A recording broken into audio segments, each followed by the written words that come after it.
Mila, sa isang relasyon daw, lalo na sa mag-asawa, lalaki daw dapat ang nagdadala. Siya dapat ang gumagawa ng desisyon. Siya ang laging nasusunod. Na ang babae daw ay dapat oo lang ng oo sa lahat ng gusto ni mister. Ganun nga ba talaga to? Ay, naku sis, hindi na masyadong uso yung mga pa-quiet-quiet na ganyan. We are, Ganon? year 2002 na, dapat lang i-assert natin ang ating mga pagkababae. Diba, hindi lang mga men na nagde-decide. Diba, may mga rights din tayo, diba? Totoo yan. Actually, agree naman ako talaga dyan eh. Kaya lang, meron naman ngayon na mga relasyon, mag-asawa, na si Mrs. Fantastic ang arrive talaga. Grabe. Katakot. Kaya ngayon po, ang kasama po namin ay ang mag-asawang Manny Paner and Daisy Romualdez. Hello, good morning, Tito Daisy, Tito Good morning, Miss Yan, laki pala ni Tito Manny in person. Eh, bakit kaya, di ba, basketball player siya? Dati. Eto, ito Manny, tatanungin namin kayo.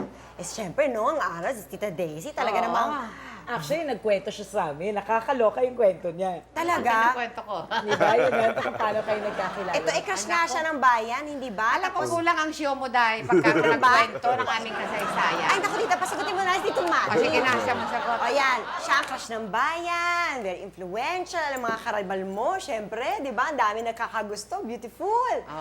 Paano mo siya napasagot? Syempre, basketball player. Nako. Baka pwedeng balik na rin. Kayo pala ang napasagot ni Tita Daisy. Alam mo, pagbibigyan ko lang yan ngayon. Dahil nung araw, minsan ko lang nakilala siya nung kasama ni Maning Borlasa. Kinabukasan mayang konti, nagagano na ng timbre sa bahay. Sabi ko, sino kaya nagtitimbre, ha? Kinatingnan ko sa katulong, nandiyan si Manny Paner, yung basketball player. Bakit? Kako, tanong mo, bakit? Di pagpalik na naman ng katulong, sabi, may dala akong ticket, kako, papasukin mo. Ako naman, mahilig din ako manood ng basketball kasi. Pero ang akin nung araw, ang paborito ko talaga, hindi ko pa sila kilala eh. Si Florencio, di ba, magaling maglaro yon. So, siyempre, pumasok yun. Inumpisa niya ako sa mga ticket-ticket, oh. So actually, Hindi na ako panood. sa panliligaw ko, isang linggo ko siyang pinasagot. Uy, ang tindi! Hindi, ha? Ganun ba ako kabilis? 1 week lang daw. Nako, ha? Matagal-tagal naman. Mga 1 weeks naman. Mga 2 weeks. Mga 2 weeks 2 weeks naman. Actually, may gusto sa kanya si Maning Borlasa. Hindi ba siyang Mrs. Paner? Dati tita ganyan na kayo talaga. Singit lang, ha? Dati talagang malakas na ang ride niyo, even before. You're very vocal. Oh. Kasi hindi ako pwede, pagkagalit ako talagang sinasabi kong diretso.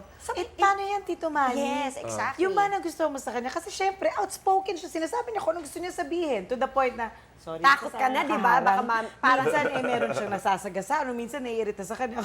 Or minsan habang nagsasalita siya, parang kayo na yung tinatamaan. Parang, Hindi, sasagutin kita dyan. Ikaw na muna, sige.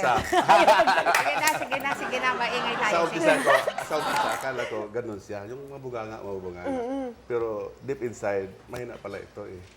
Iyakin ito. Meron Iyakan siya. ito. Front, yung Oo, chika. Chika lang, chika. Di ba kayo na-intimidate? Hindi naman, hindi. Was that the reason kung bakit kayo lalong na-attract sa kanya? Yung kanyang pagiging vocal? Siyempre, maliban sa beauty, tanggapin na natin yun, di ba? Yun ang una talaga mag-a-attract, di ba? Pero was that why? No, nasa ilalim. The heart. Uy, tayo. Hindi yung Tayo sa bumanga. nagpangkulay ng heart ni Tita Daisy today. Bisaya. Andun Pusong talaga Bisaya. Oo, yung gugmang putli at tawag nila doon. Anong ibig sabihin? True love. True love. True love. So, sino nag-propose ng marriage? Ha? At kailan ito nangyari? Pinag-usapan namin yan. Pinag-usapan. Mutual. Mutual agreement. Unang nangyari doon sa Las Vegas. yun. That was 1975. And then, noong 1978, Dito na, nagpakasal Dito na. kami dito, di ba? Noon, nagpakasal kami doon Sa Las Vegas. Hindi niyo ba naisip, Tito Manny, baka mamaya ma-under kayo kay Tita Daisy? Di ba? Hindi naman siguro. Di ba? Si Tita Daisy. Hindi, nung una, akala ko ganun nga ang mangyayari. Talaga naisip niyo yun, Baka ha? naisip ko nung bago lang kami. Pero nung medyo tumagal na, ganun pa rin to. Ganito pala. So, ang Tito ano Manny, niya. pag nasa bahay kayo, si Tita Daisy, hindi ganyan. Hindi siya ganyan. Talaga? Soft-spoken ba si Tita Hindi, mayroon Daisy? din mga sitwasyon na Siyempre, ganun. okay. Oo. Pag So, magulo ang bahay, oh. Pag nagsalita na ako, medyo na siya, kalmado okay, na. kalmado Oo. na. Ay, Kasi- talaga? Nasa right ako parati. Pero Tita Ganon? Daisy, nakataas ang kilay Ganun mo. ba yan? Kaya di muna ako, dalawang ano yan eh. Kumbaga sa kaso, dalawang desisyon yan.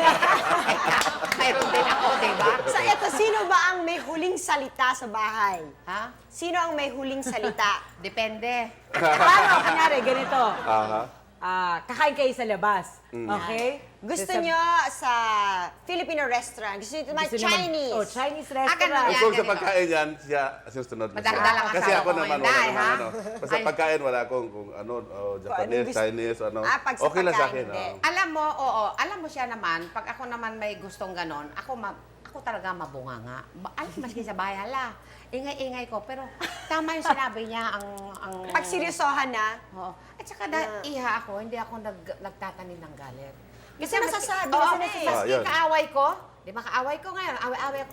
Mamaya ko, hindi ko alam na naging kaaway ko pala, kausapin na kita. chika, nakalimutan mo na. Ano na yun? Kasi nailabas nyo na Sandali yung lang, galit oo. nyo.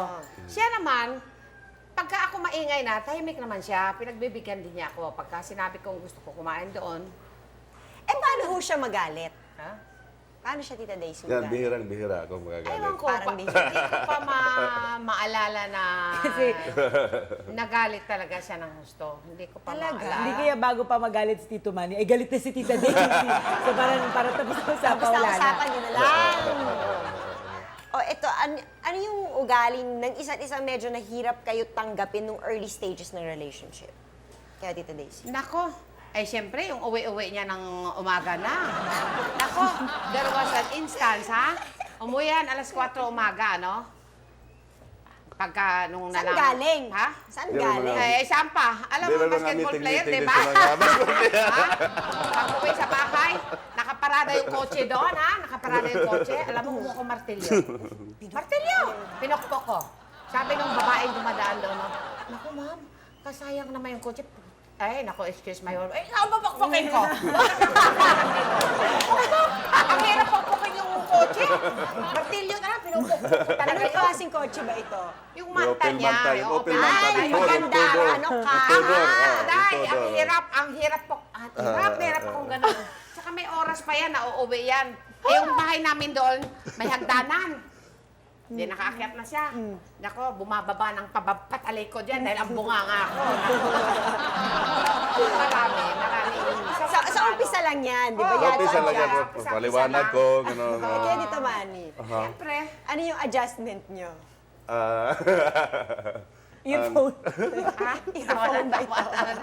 Sige, mga adjustment natin. Ano ba? Minsan nga, pinabawasan ko yung mga, ano niya, buganga niya, medyo malakas. Pag nagagalit siya, sinasabayan niyo ba siya? O parang, No, tinatime. maalis ka na lang muna, parang, o sige. Mamaya, hindi, tinatiming ko lang. Pag medyo lumamig na, tsaka doon ko. Tsaka kayo pinagsabihan. papasok. Tsaka ako papasok. Kasi pag apoy, at lalagyan mo ng ano gano'n, Apoy. apoy pa. Mag-e-explode Oh, yun. explode yan. Pwede mo na,